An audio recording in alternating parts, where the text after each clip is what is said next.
دوستو ہم نے جس آیت کریمہ کی تلاوت کا انکشاف حاصل کیا، رب فرماتا ہے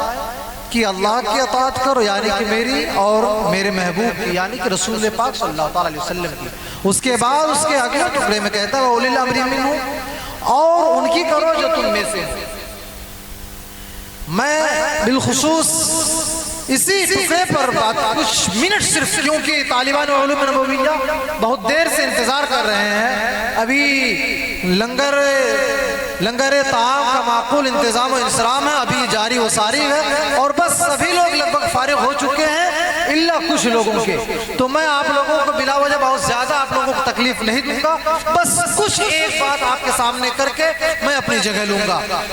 عزیزان ملت اسلامیہ، بات ہے اس وقت سے آپ اولیاء کاملین بزرگان دین کی تعریفات اور ان کے حقیقات، ان کے معرفت نور، ان کے اصلیت و اسرار، ان کے منور علام الہیہ اور ان کے تجلیات حقیقت معبودیہ کی تمام چیزوں سے بامنا مسمعی مسمع میں آپ تمام حضرات سامع تھے اور سامعین مکمل طور پہ آپ نے سماعت کی، لیکن میں آپ کے سامنے صرف کچھ باتیں کہوں گا کہ یہ تمام چیزیں جو ایک اللہ کے ولی کے اندر پائی جاتی ہے، آج ہمارے سامنے حضور سید میرا شاہ رحمت اللہ تعالیٰ علیہ ہے، وہ کیوں ہے؟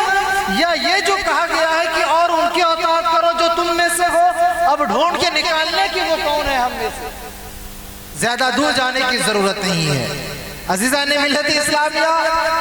اسلام میں بزرگان دین کے بارے میں بھی جب ذکر آیا ہے، یہ بھی کہا گیا ہے کہ اس کے بھی اقسام 4 ہیں۔ کچھ ایسے بھی اللہ کے ولی ہیں جن کو خود بھی نہیں پتا ہے کہ میں اللہ کا ولی ہوں، کچھ ایسے ہیں جن کو خود تو پتا ہے لیکن دوسروں کو پتا نہیں ہے، کچھ ایسے جن کو خود بھی پتا ہے دوسروں کو بھی پتا ہے، کچھ ایسے ہیں جو معرفت الہیہ سے صرف اور صرف تجلیات رب العالمین کے حکم مہیا میں ہے، جو نہ ان کو پتا ہے نہ دنیا میں کسی کو پتا ہے، وہ معرفت رب ہے اور معرفت رسول۔ لیکن یہ بھی تو ہو سکتا ہے کوئی غریبوں کو کھانا کھلاتے ہوں وہ اللہ کے ولی ہو۔ کیا تم یہ بتا سکتے ہو کہ جو 5 وقت کی نمازیں پڑھتے صرف وہی اللہ کے ولی ہو سکتے ہیں؟ یہ بھی تو ہو سکتا ہے وہ نیک ہو، دیندار ہو، صالح ہو، 5 وقت نمازی ہو، ساتھ میں کوئی غلط کام کر رہا ہو سکتا ہے کہ نہ ہو۔ لیکن اللہ کے ولی کے لیے شرائط اپنی جگہ ہے۔ اللہ کے ولی کے لیے جب شرط کی بات آتی ہے، حضور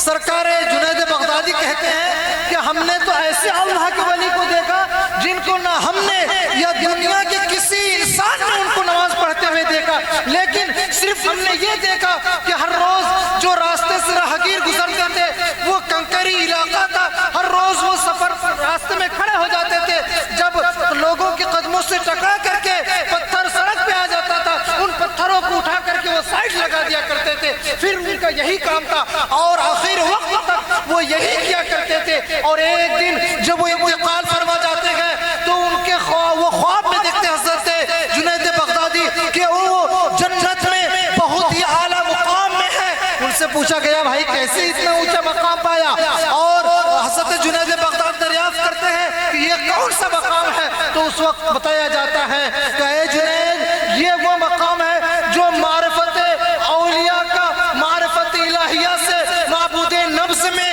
ایک الہیہ، ایک اقسام اغواس کا، ابدال دار کا مقام ہوتا ہے، جو صرف ابدال اور اغواس کے بعد بزرگان دین اور اولیاء کاملین کے مراتب میں سب سے بڑا مرتبہ ہوتا ہے، یہ ان کو درجہ حاصل ہے۔ تو پوچھا کیسے حاصل ہے؟ بتاتے ہیں کہ یہ صرف اور صرف اس لیے حاصل ہے کہ لوگ جایا آیا کرتے تھے اور سڑک سے وہ پتھر اٹھا کر کے سائڈ لگا دیا کرتے تھے تاکہ کسی کو کوئی چوٹ نہ لگے، کوئی نقصان نہ پہنچے۔ بزرگان معزز ملت اسلامیہ، تو پتہ چلا کہ انسانیت کے ناطے اگر آپ کوئی کام کرتے ہیں ہو سکتا ہے کہ آپ اللہ کی آپ کی مقبولیت ہے۔ حضور سرکار میرا شاہ کو ہم یاد کرتے ہیں، آپ کہتے ہیں کہ موتو قبل ان تموتو، حضور صلی اللہ علیہ وسلم فرماتے ہیں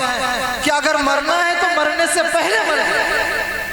یہ وہی چیزیں ہیں کہ اپنے خواہشات کو مار دو، اپنے تمام نفس کے بلاخیات کو مار دو، اپنے برائیوں کو مار دو، اپنے برے کاموں کو چھوڑ دو، اپنے اچھائیوں کی طرف بڑھ جاؤ، اللہ کے اطاعت کی طرف بڑھ جاؤ، رضا الہیہ کی طرف چلے جاؤ، معرفت الہیہ کی طرف چلے جاؤ، نماز کی طرف چلے جاؤ، سچائیوں کی طرف چلے جاؤ، بزرگان دین کے سیرت کی طرف چلے جاؤ، ان کی سیرت کو دیکھتے ہوئے نبی کی سیرت کو اپنا آئیڈیل بنا کر کے اپنی زندگی گزارنا شروع کر دو۔ یقین جانو یہی وہ لوگ ہیں جن کے بارے میں قرآن میں کہا گیا ہے کہ تم میں سے وہ ہیں جن کی تم اطاعت کرو تو یہ اطاعت کرنے والے وہی لوگ ہیں جو اللہ کے ولی ہیں، یہ وہی لوگ ہیں جو بارگاہ الہی میں مقبولیت جن کی ہو چکی ہے، یہ وہی لوگ ہیں جو صحیح راستہ بتاتے ہیں، یہ وہی لوگ ہیں جو جھوٹوں سے دور رہنے کہتے ہیں، یہ وہی لوگ ہیں جو عداوت سے دور رہنے کہتے ہیں، یہ وہی لوگ ہیں جو سیدھا راستہ بتانے کے ساتھ ساتھ اس پر عمل کرنے کی تلقین فرماتے ہیں، یہ وہ لوگ ہیں جن کو اولیاء کاملین بزرگان دین کہتے ہیں۔ جیسا کہ ہمارے اور آپ کی ماتھوں کی نظر سے ہم دیکھ رہے ہیں کہ گزرنے کے سینکڑوں سال ہو گئے، لیکن آج بھی اسی دم و خم کے ساتھ آج مریضوں کی بھیڑ لگی رہتی ہے، یہاں آتے ہیں اور شفا یاب ہو کر کے چلے جاتے ہیں۔ ذریعہ چاہے عتیق شاہ ہو، ذریعہ چاہے شفیق شاہ ہو، ذریعہ چاہے فرید میاں ہو یا ذریعہ کوئی اور ہو، یہاں آتے ہیں، ان بزرگان دین کے صدقہ و طفیل اللہ انہیں شفا عطا کرتا ہے اور شفا یاب ہو کر کے بہترین طریقے سے اپنے اپنے گھروں کو واپس چلے جاتے ہیں۔ میں اپنی باتوں کو یہیں سے ختم کروں گا کیونکہ اب وقت کی بہت ہی قلت ہے اور میں معافی چاہتا ہوں کہ ہم نے اگر کچھ زیادہ بول دیا ہو اس کے لیے۔ اب میں صرف دو اشعار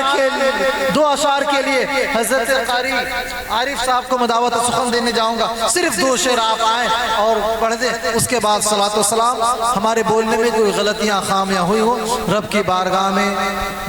دعا عرض ہے اور استغفار کرتے ہیں۔ استغفر اللہ ربی من کل ذنب واتوب الیہ وما علینا الا البلاغ۔ السلام علیکم ورحمۃ اللہ۔ مولاي صل وسلم